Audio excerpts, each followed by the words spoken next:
நரகாசுரனை வதம் செய்த பிறகு இந்திர லோகத்துக்கு கண்ணன் சத்யபாமாவை அழைச்சிட்டு போறாரு. நரகாசுரன் அழிந்த மகிழ்ச்சியில இருந்த இந்திரன் பாரிஜாத மலர்களால் ஆன மாலைய கண்ணனுக்கு அணிவிக்கிறார். அந்த மாலையை கொண்டு வந்து கண்ணன் ருக்மணிக்கு பரிசா கொடுக்கிறாரு. இது போதாதா, நாரதர் அந்த இடத்திற்கு வருகிறார். ஒரு இடம் மகிழ்ச்சியா இருந்தது அப்படின்னா அங்க கலகம் மூட்டுவது தானே நாரதருடைய வேலை.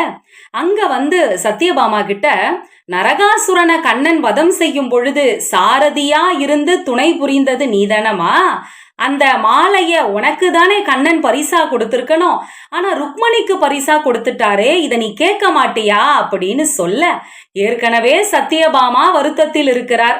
இந்திரலோகத்துக்கு போன பொழுது இந்திரன் முகம் கொடுத்து அவர்களை வரவேற்கவில்லை.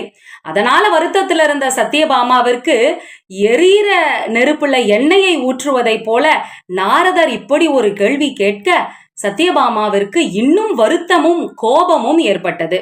பொதுவா சத்யபாமாக்கும் ருக்மணிக்கும் எப்பவுமே சண்டை ஏற்படும். சண்டையை தொடங்குவது எப்பொழுதுமே சத்யபாமாவாகத்தான் இருக்கும். ஆனா நிறைவுல ருக்மணிக்கு பெருமையும் வெற்றியும் கிடைக்கும். அதே மாதிரிதான் இந்த சண்டையிலையும் நிறைவில் வெற்றி அடைவது ருக்மணி.